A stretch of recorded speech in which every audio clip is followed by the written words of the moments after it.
আচলতে আমি ভবাৰ দৰে কথাবোৰ নহয় কেতিয়াও।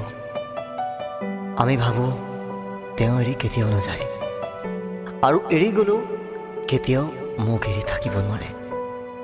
কিন্তু কথাবোৰ আমি ভবাৰ দৰে একেবাৰে নহয়, একেবাৰে নহয়।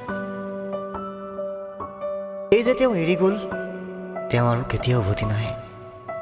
আৰু এই যে মই ৰৈ আছোঁ একে ঠাইতে পাগলৰ দৰে, তেওঁ উভতি আহিব আহিব বুলি, কিন্তু তেওঁ আজিলৈচোন উভতি নাহিল।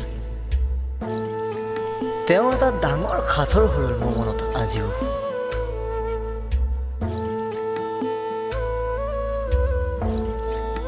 হোৱাটছএপটো বাৰে বাৰে অ'পেন কৰি তোমাৰ নামটো চাৰ্চ কৰোঁ। কি কৰিম কোৱা, মনটো যে অবুজন। বাৰে বাৰে ভাব হয় তুমি হেনো ব্লগ খুলিলা। মনটোৱেতো নাজানে তুমি যে এতিয়া মোক স্মৃতিৰ শ্মশানত ৰাখিছা। মোবাইলটো ভাইব্ৰেট কৰিলেই বাৰে বাৰে চাওঁ, কিজানি তোমাৰ এটা মেছেজ পাই আহিছে কোনোবা দূৰণিৰ পৰা।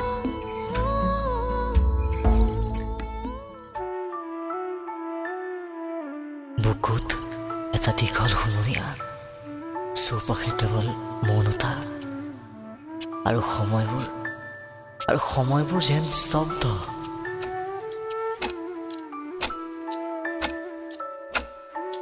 নিশা বিচনাত পৰি ইকাতি সিকাতি কৰি চটফটাই থাকোঁ।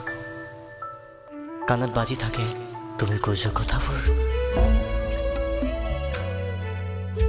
জান, তোমাক এৰি মই কেতিয়াও আঁতৰি নাযাওঁ। তোমাৰ লগত সদায় থাকিম। আমি এটা মৰমৰ ঘৰ সাজিম, য'ত তুমি আৰু মই সদায় থাকিম। আৰু যদি কেতিয়াবা মই মৰি যাম বুলি কওঁ, তুমি কৈছিলা। জান, এইবোৰ কথা নক'বা প্লিজ, মোৰ শপত।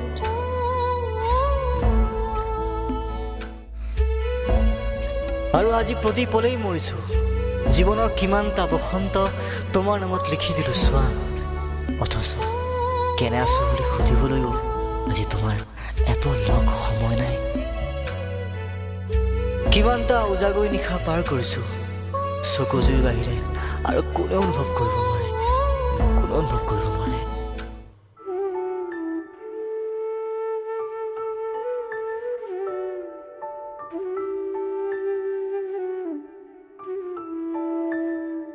যদিও এতিয়া মই বুজি উঠিছোঁ তুমি আৰু উলটি নাহা। অথচ মনটোৱে নামানেও।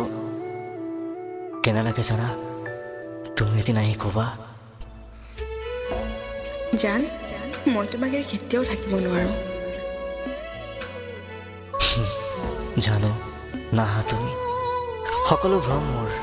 তেতিয়া মোৰ বাবে মৰুভূমিৰ মৰিচিকা, ওচৰ পালেই নাইকিয়া হৈ যোৱা। আচলতে আমি ভবাৰ দৰে কথাবোৰ নহয় কেতিয়াও। আমি বিচৰাৰ দৰে সময়বোৰো নহয় কেতিয়াও।